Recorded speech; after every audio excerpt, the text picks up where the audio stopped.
Jessie there gets to introduce me for this one. And I run a lot of the stand-ups that she's in. Most of the time, she's standing in front of a whiteboard in front of me, pointing to these three little things that says yesterday, today, blockers. I think the phrase was like, this is not a chance for you to spout. So she gave me an open mic in 45 minutes, so I apologize ahead of time. What I'm going to talk about is a little bit about a transformation that our company went through. We made a pretty significant move. We completed here last November. I'll talk a little bit about that and just how it changed our company and kind of who we are and how we do things. So first, just a quick little bit about me. I guess now they call me a manager of kind of systems and site reliability engineering at DHI. I've been in the Des Moines area for quite a while. As a matter of fact, I recognized a few of you today from going to old Central Iowa Java user group meetings back in the early 2000s when I ran the CI jug. So I've been involved in kind of mostly software development and then kind of transitioned to some operational work. So it became kind of a natural thing to wander and kind of create this idea of doing operations as software. A little bit about who we are. So what I'm talking about here is actually the website dice.com. I hope most of you are familiar with us. We are kind of a job board recruiting placement website. We've been in the Des Moines Metro since 1994 in one form or another. There's people here today that were with DICE before there was a DICE website. It used to be a bulletin board system. So they did a major cultural transformation and they said, hey, let's do this web project and see how this works out. So they've been a while. We call ourselves DHI Group Inc. now. We've included a couple other different kind of technology brands. We're not just dice.com. We are a few other things. In the kind of site that we're dealing with here is one, and we kind of claim this on our investor materials, is that we do see 2 million unique visitors a month. And these are people who are searching for jobs, posting for jobs, updating profiles, and hopefully finding that next step in their career. So with this scale, we are not... Can we check your connection? Oh, am I flashing here? There, I can try and do the handshake again. Oh, you're welcome. As I look out, I was wondering why everybody was blinking every time so hopefully that's a little bit more stable. So as an infrastructure, we see about these 2 million unique visitors a month that are doing all of these kinds of things. So the scale that we're dealing with is still flickering.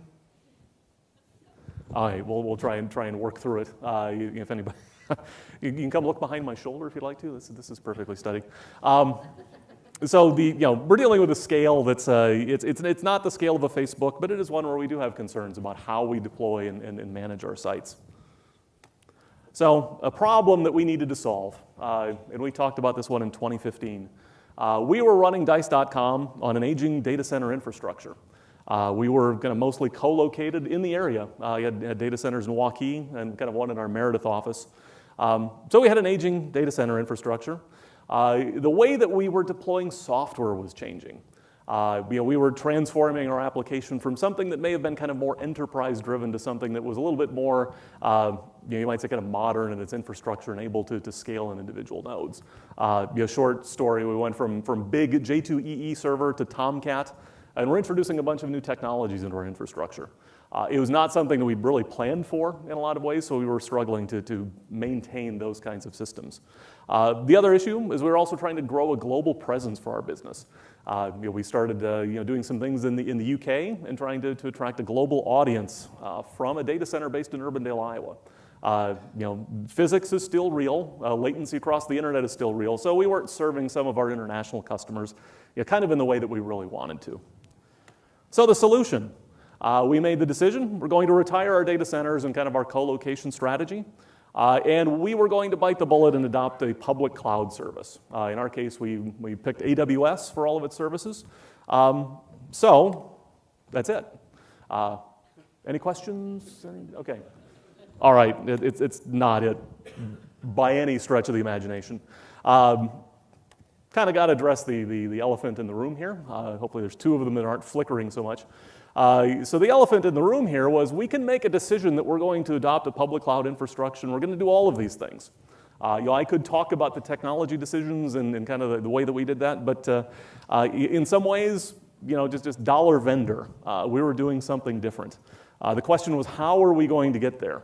And the decision itself to do these things was difficult. What we found was more difficult was actually kind of getting there. So there are a couple of different paths to the cloud. And you might ask, which one did we take? And the answer is we actually took all of these in one form or the other. Now, when I talk about the cloud, I do want to be kind of clear here because there are different definitions that people use for cloud and virtualization and things like that. In our case, I'm talking about the cloud as being infrastructure that is defined by an API. It can be defined by a programming interface. So this means it's not shifting virtual machines. It's not a VMware migration. This is actually now going to AWS and using the API to define our infrastructure. The ways that you could do this is you could do this what they call the lift and shift. We did some of that. We do have some systems that don't lend themselves to scalability due to licensing constraints and software installations. So some of these things we just kind of picked up, repackaged them, moved them over to AWS. The other option we had in some cases was we looked kind of long and hard at this idea of replatforming our applications entirely. You can adopt something like, you say, well, let's instead deploy Dice.com to a Heroku or something along those lines.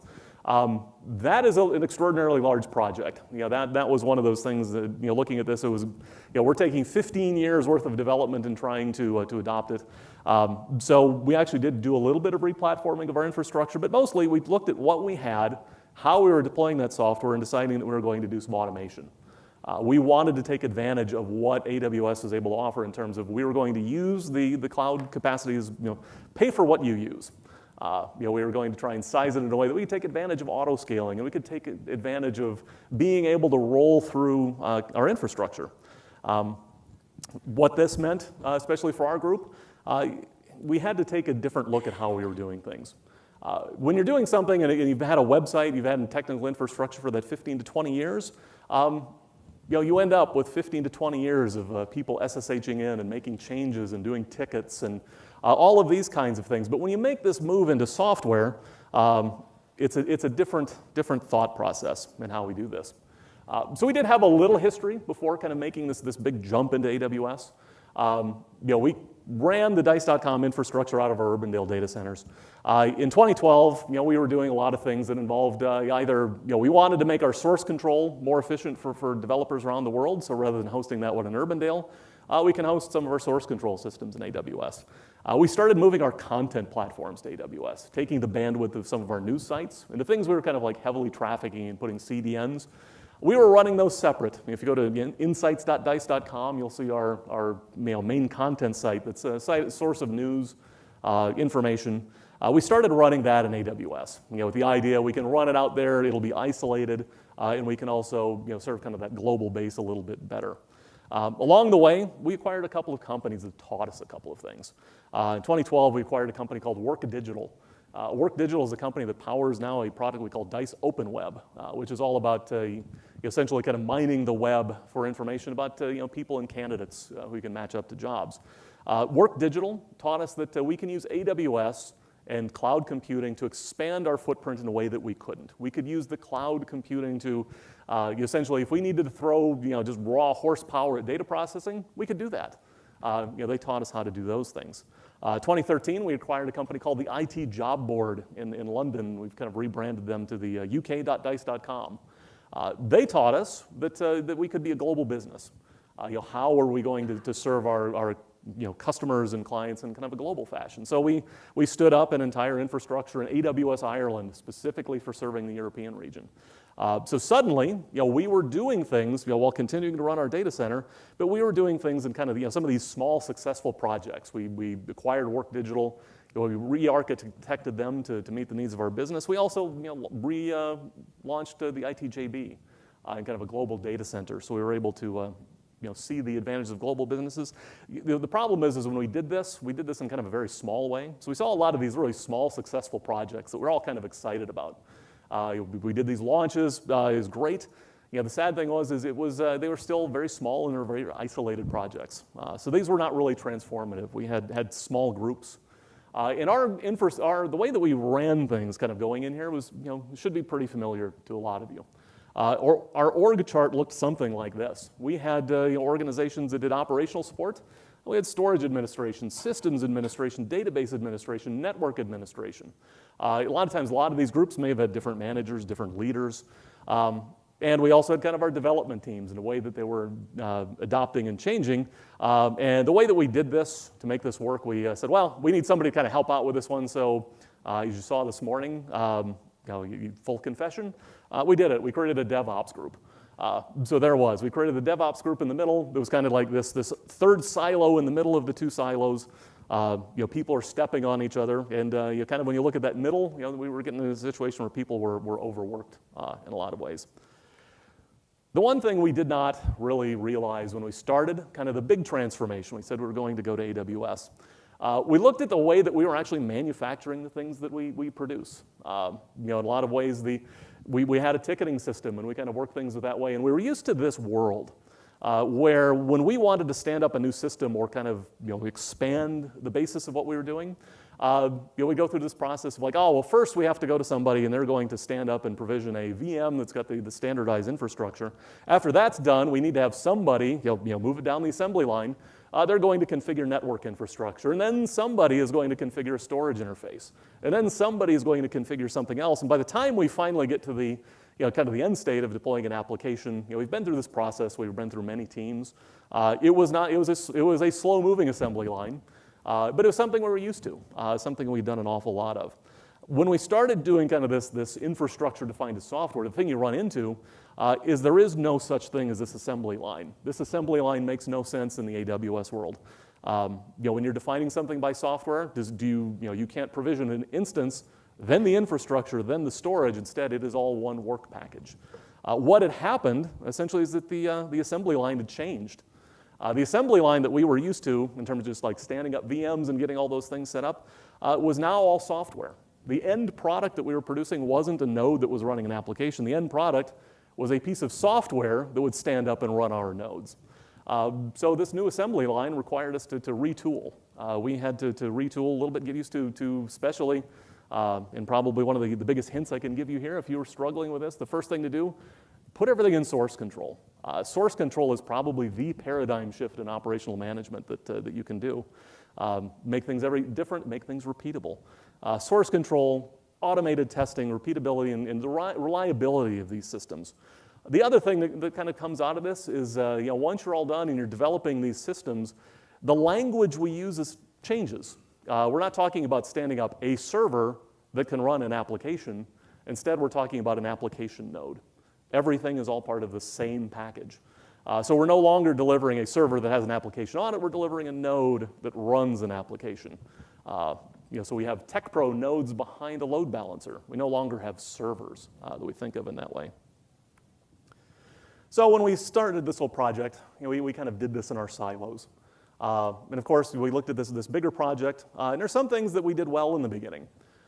We looked at this project and we went through the finances and the technology and all those kinds of things, and we took a look at how this was going to happen, and to do a little retro here, a little kind of things that went well, things that didn't go so well. In the beginning, there were some things we brought in some consultants and we did some skills assessments. I said, well, what is this new assembly line going to mean? So we did some assessments, we did some planning for success. We actually brought in somebody and we went through like all of the VMware infrastructure we had and looked at the kind of the size and the scope of this project. Again, in one of our, as a matter of fact, Brian Hostetter, who's sitting over there, kind of mentioned something in the beginning. He's like, this scares the hell out of me. Because it is so large and it was so scary at this point in time. Just looking at the amount of work we'd have to do to take 15 years worth of work and move it to an entirely new infrastructure. So along those lines, we made some pretty solid technology decisions. Looking at kind of where we were and how we get there. The things we didn't do so well. We made all of these decisions based on some prior knowledge and things like that, but in some form of unfairness, we kind of took people, stuck them in a room and said, hey, here's Terraform and here's Puppet. Good luck. So we did not do so well in kind of the skill building approach of these things. We didn't have a good basis of developing kind of those mentoring systems. Again, it was kind of like being thrown into the deep end of the pool. Kind of a scary point in time. We didn't really plan for implementing kind of the success that we wanted to have. We had an idea of what the scope was, But kind of that getting there, that was the tough part. What was our planning going to look like? So we didn't do so good at implementing success. We kind of went through cycles where things went slowly and they didn't move, and we'd have a lot of the angst that went with it. And then because of all of this, adopting new technologies was difficult and painful in ways that it shouldn't have been. Lacking the skills, lacking the planning, and just kind of lacking the vision meant we were having discussions that kind of seemed to go nowhere for months. So we needed a new way, and we needed to adopt some change. The change that we adopted, of course, was going to say, when we're doing this nice project, we're going to start differently. We're going to do things in a different way because we're seeing what's working and what's not working. So things in our company were going to be different. And I think one thing that, how many of you here in the room are actually thinking about doing a cloud migration project, or kind of, you've made the statement you're going all in on AWS or Azure or something like that. Has anybody kind of seen that from a corporate level, that this is what we're doing? So it's great to say it. Make the decision and kind of get it out there. But when you start looking at kind of, what does this mean for kind of the future of our business and kind of the people that we employ, there are going to be changes. We had to state, up front, and we had to be very clear about this. When we do this change, we are not, your job is not in danger. There is nothing here that is going to jeopardize your employment with our company. We are not shrinking headcount. We are not doing any of those things. The headcount is not going to change. What we do need to change are the heads. We need to come up with a different way of thinking. The change, this was kind of a painful thing. So we did have some employees that along the way that were storage administrators or network administrators or Linux administrators that saw their career in that direction, kind of that specific direction. So we did kind of go through some turnover. And there was kind of a lot of pain in this, and you hate to lose people like this, but at least we had the honest conversation. This is what it's going to take to make this project successful. So to make this project successful, as we kind of talk about some of the books that were kind of out there, I had this book on my desk I've kind of had for a while. Lent out, and it's got, this is a picture. I don't know if anybody knows W. Edwards Deming. Dr. Deming was a statistician. Actually, he was kind of born and raised in Sioux City, Iowa. So there's the Des Moines Register connection. Kind of an Iowan statistician who was famous for essentially going to Japanese industry, kind of in the 1950s, and looking at some of the manufacturing processes they were following and why they weren't able to develop kind of quality systems. There were always these great stories about kind of automakers at the time in Japan, kind of following these systems of very tight measurement and measuring everything. But when it came to the end to put together an engine, there's technicians on the floor who were looking at an engine block and cylinders that didn't quite fit, so they were just going through buckets of them, just trying to fit them by hand. So what Dr. Deming did with his group was kind of come in and take a look at, so how are you improving? How are you adjusting? And he came in kind of like one of those, like pure technology plays. He was looking at the how change looked in the systems. He was measuring the length of bolts and watching people kind of measure, well, this bolt was a little bit long, I better go adjust my machine.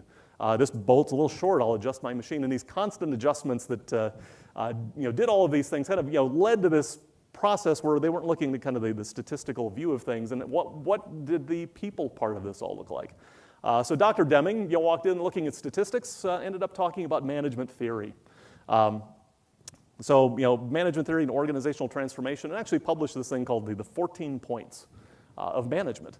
And he was talking in kind of the specifically kind of industrial assembly line kind of thing, but a lot of this applies to software and how we just do work and create our own assembly lines. So a couple of his rules, and there's a link here to the 14 points, and if you've never read them, they're certainly worth some time. So one of the things he talks about is we need to break down barriers between staff areas, but not only do that, but also remove the barriers that rob people of the pride of workmanship. People who kind of come in, work a day and then leave in a day, kind of proud of what they have built and what they have accomplished, not only as themselves but as a team. When you're dealing with some kind of situations, it's hard to see that. When you're a developer and the only work output you have is a source code commit, maybe you don't see the whole picture. We needed people to be able to kind of see that whole picture.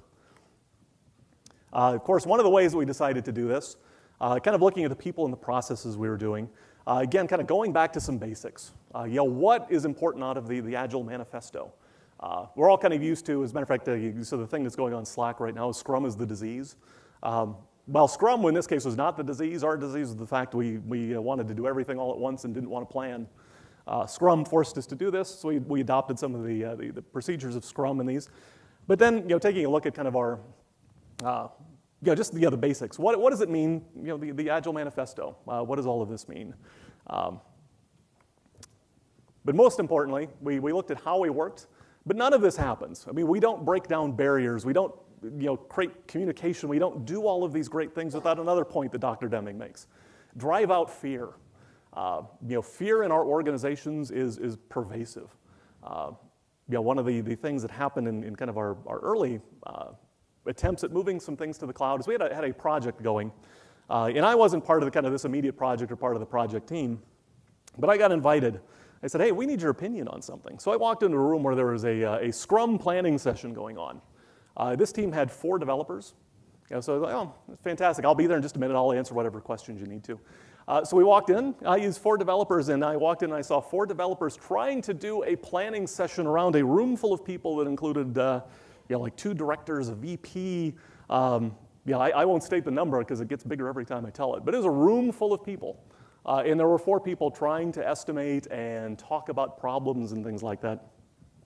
And I asked one of our VPs after this, because he was in this room as well, and he was frustrated with how things were going. And I asked him, I said, Joe, do you really think people in that room are being honest with you?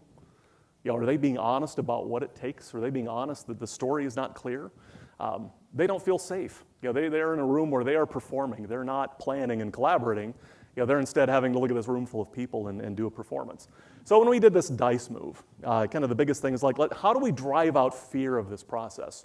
I don't need people to kind of show up and do these kinds of things. I need people who are going to kind of take ownership and they're going to collaborate and be honest with each other. And one of the more important things I think that we all need to learn in this industry is kind of this concept of psychological safety. What does it mean? You can go Google this. You can find many academic papers on psychological safety in the industry. But it means just an environment where people, first of all, you have to realize that you're not going to go out and you're not going to hire somebody that's going to know everything in a new system that you're doing. We didn't have people that knew 15 years worth of all of this, working on these things. So all of us were learning. We were all novices to this. Everyone is learning. Everyone has the ability to make a contribution, and everyone is accountable to each other. At the very beginning of this project, we actually kind of started this project with a small group, just kind of doing the basics of standing up infrastructure. And we started with a small team, and I'm kind of fortunate there's a number of you here, and I'm going to embarrass you all here in a moment. So we started this little team, and I came up with an approach that, well, this is, maybe this is a starting point here of kind of how we stand up a Terraform project and do those things, and kind of start that the process, the ball rolling of kind of mentoring and teaching. So what I did is I fired up the RubyMine IDE and started a new project. Just did the following the old click a button, creating a templated project. I didn't pay a lot of attention to the template. Instead I filled in my Terraform code, checked it, and I said, well, here you go. So somebody came up to me immediately after this, and they said, it's just incredible what you've done. And I looked at them and I said, there was 3 lines of code in there. I'm not that good. So they said, this is incredible what you've done. And I said, well, what makes you say this? Well, you wrote this code of conduct that was fantastic, and I've never seen anybody do that before in my career. Again, not really thinking about it, but what the code of conduct is, and here's the contributor covenant. And basically, it follows along these core principles that we even kind of talked about at the beginning of the conference. We all deserve to work in an environment where we're valued. We all deserve to work in an environment where we're not being belittled. We deserve not to work in an environment where we're dealing with toxic personalities constantly. I think sometimes, and especially all of you probably have stories along these lines, that we kind of do deal with these things probably far too often. So that code of conduct got pushed out, and we started talking about that. What does it mean to be part of this project? How can you contribute? And I will say that the nice thing about this is once you started having a group of people kind of just agree on some of those core principles about what does it mean to contribute, to be involved, to be valued, suddenly the team starts to gel. And they start to be honest with each other. They start to be honest with me as the product owner at this point. So the team starts to gel. They start to trust each other. They start to collaborate. They're pairing together. There's things that if some of you have never done pair programming, it is intimidating the first time you do it. It is scary because it's, you're putting, again, you're, like, well, is somebody judging me or what's going to happen here? Pair programming can be a scary thing. And we had people kind of go through that scary thing. But once kind of that tension eases, the team starts to gel, the collaboration, kind of flows. People start to work together, and this is kind of back to what we talked about this morning, technology and humans, and kind of never underestimate the human part of all of this. In how we work. As a matter of fact, once the team starts to gel, and I made a promise to mention this, the team starts to gel, we all start making jokes. There's a couple of us here that, okay, so if you've got kind of hair that's my color, you probably get this. This morning there was the Picard, face palm. So we're making jokes, and one of the younger members of our team is just not getting it. So he says, "Oh, you've never seen Star Trek: The Next Generation? I've got these great memories of being, junior high, getting set to watch all these things." So I don't want to embarrass Sarah here, but Sarah, within the course of 2 months, sat down and watched 7 seasons of Star Trek: The Next Generation on Netflix. Then all of a sudden, you develop that kind of a cultural affection. Jesse says, "I really like sci-fi TV," and I'm like, "I'm from the '90s." Did you ever watch Babylon 5? Pretty soon Jessie goes out and buys all the DVDs. She's watching Babylon 5. We're all suggesting TV. And by the way, the next part, because this started a conversation with my wife I wasn't quite sure how to talk about, because they're like, now that you've suggested all these things for us, we have something for you. So I have so I go home and I tell my wife, I'm like, I've got a project I really kind of need your help with. Something important I think we need to talk about. She's like, what? I said, well, they want me to watch the Gilmore Girls. So, through some of those things, the bonding and they made it all the way through. I will say that we got into watching the show, and the show involves a lot of mother-daughter squabbling. I've got a kid in middle school. This is more stressful, I think, than Star Trek. So, as it goes, bonding the team together and seeing this collaboration, this growth of people was an absolute fantastic thing. So, the other part here, that Dr. Deming talks about, the team is kind of gelling and doing all those things. The other thing to think about that we never really think about, that we always kind of need to talk about talk about in our industry, is the idea of improvement. How do we improve ourselves? How do we improve our teams? And how do we improve, each other? So Dr. Deming says, improve constantly and forever. This is never something where you're like, well, the mentoring program is all done. I'm going to mark it off on my yearly goals. This needs to be part of how you work. Pair programming, learning, all of those kinds of things. As a matter of fact, the other thing I'll kind of throw out there, there's kind of something of a proud dad moment. I kind of throw out there, the beginnings of this little project that's doing kind of Terraform, but Jesse Pulse and Jesus Alvarez were 2 people on our team that picked up and ran with some ideas. And they put together this little, this hour-long presentation. You go watch it on YouTube called Test Driving Your Infrastructure. They put together an entire framework of how we were doing acceptance testing, automated acceptance testing, against the systems we were standing up out in AWS. And they gave the talk at PuppetConf out in San Jose last summer. It's there for you to watch. If you'd like to see exactly how we do some of our testing of the things that we do, it is out there. As a matter of fact, Pete Torres, another member of our team, just kind of talked about secrets management. Again, it's kind of neat to see people grow in that way, to pick up something that they really hadn't learned, to get the chance to own it a little bit and become an expert, and be encouraged to do so. And you kind of see the results here. The last thing, putting everyone in the company to work, accomplishing the transformation. As a matter of fact, so here's where I'm going to kind of, so if you worked on this project of kind of the migration remotely, related to it, some of you, can you stand up for me for a moment, please? Yeah, I'm looking at all of you over there. Stand up, please.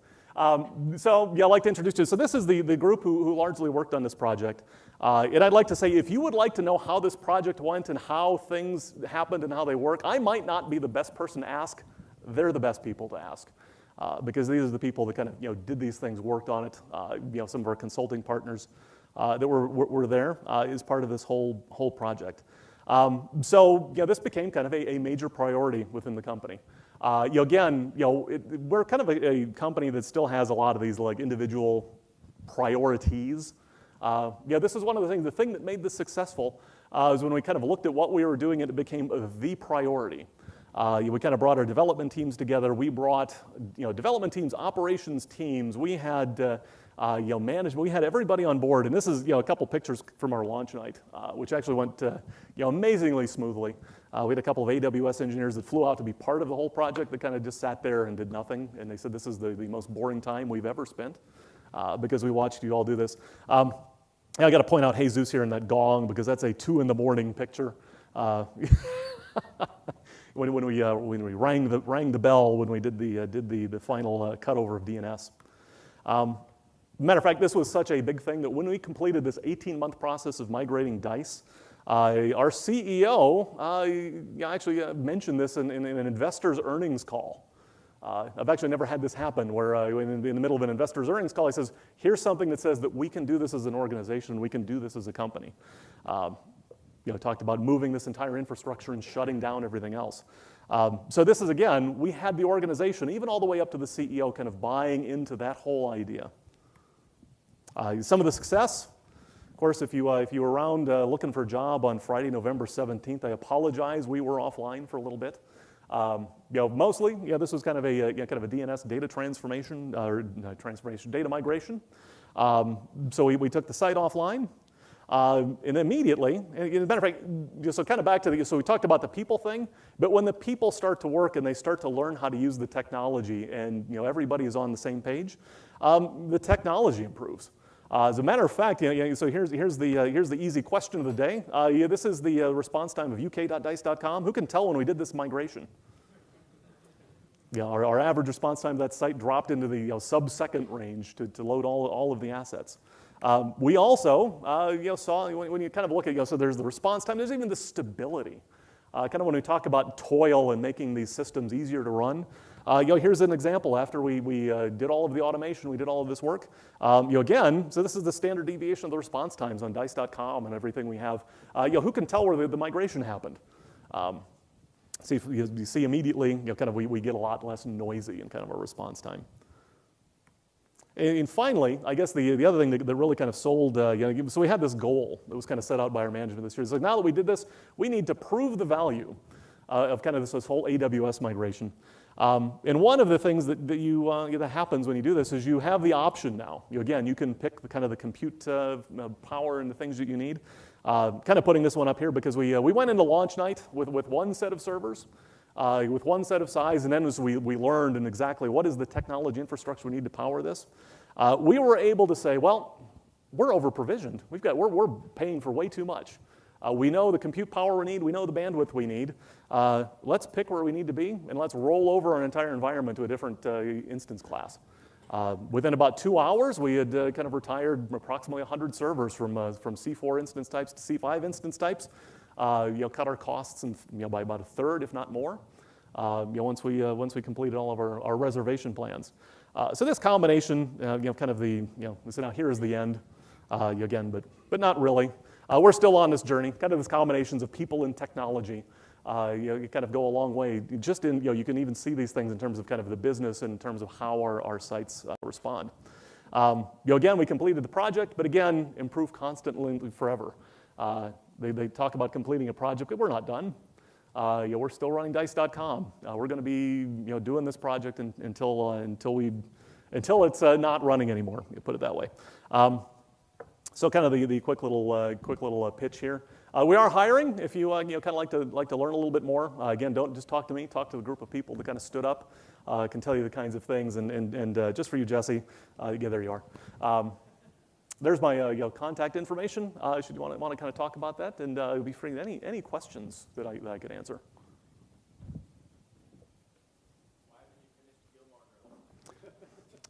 As I told you, when you're dealing with kind of the middle school angst, mother-daughter squabbling suddenly just isn't as funny and entertaining anymore.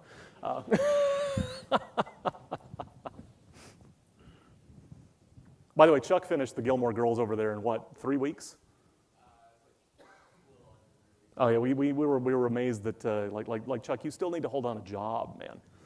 If you could do something over again, what would you do? If we could do something over again, I think the obvious thing I think that we would have done much differently was really kind of, the thing that I would certainly have to do much differently is, again, when we started this whole thing, we didn't take into account what that skill building looked like. What did it mean to go from one to the other? I really think, anytime you're about to do anything like this, I think the biggest thing, look at the people you have and how they're going to improve, and be very deliberate in education and mentoring. I think that's the one thing. We had to learn that lesson along the way that I think if I were going to do something differently, it would have been, we're going to do technology, because we did. We thought about this in terms of technology because we're technologists. We always do that. We always got to jump into the whole little thing like, hey, we're gonna put a technology in and we do DynamoDB and our problems are going to go away. It is the humans. Be very deliberate in the mentoring and skill building aspect of this.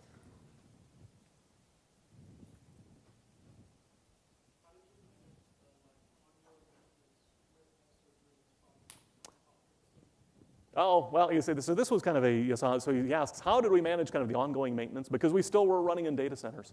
I will say it was not an easy process. There was a few things that we kind of did along the way when we specified we set aside kind of our development team that was going to work on this project, and we were very clear about the whole little thing. The boundaries that these people have on them is that they are delivering this 18-month project. When we had emergencies and things like that, we essentially had a different group that was kind of set aside, and we even brought in some contractors to help with some of our storage system issues and things like that, just to keep the data center running. So we kind of isolated the development group off and said they are working on this migration project and kind of the infrastructure project that we're doing. This is their sole priority. So when we ran into the P1 incidences and all of these things that we're dealing with. I'll say that, so I took a lot of heat sometimes when I was, I'm like, all right, well, I'll tell you what, you guys keep working on this one. We're going to go fix solar.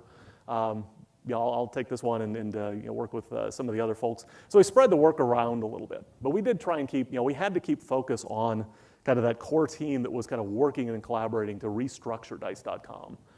So it was a little bit of, I was kind of likened it to like holding a grenade without a pin in it. Don't let go, but you want to keep things going over here too. Did you run into any technology problems during the migration? As a matter of fact, Chuck, I think the biggest technology problem we probably ran into was taking some of our legacy systems. So if anybody's looking to hire a WebLogic administrator, Chuck Rollick is your guy back here. Now you say so the technology problem, and I'll say the biggest technology problem we ran into is actually one that wasn't, you might say kind of not technology, but it was a cost issue. In the middle of this project, we're going full steam ahead, and our database vendor releases something that basically tripled the cost of the project overall in database licensing. So we had to take kind of a little time out. I said, well, let's take a look at what we're doing. And you think about kind of replatforming just kind of the infrastructure parts of kind of where things are running. We took on the idea that, well, while we're doing this, let's replatform the entire database infrastructure. So we did a migration to Postgres. Again, along this as well. We went through kind of we had to go through and justify this, look at the costs and all those kinds of things. But yeah, the cost savings were such where the CEO kind of says, well, this is kind of a no-brainer. We'll take the extra 3 months. So if you look at that kind of that November launch, we not only just kind of did the cloud migration, we also redid a lot of the underlying pinnings of the application itself. So November was a scary time. All right. Well, if there are any questions, thank you. I'll be around. Maybe we'll kind of grab things if anybody wants to kind of talk about the project and some of the things that we did. I'd love to have that conversation. So, thank you.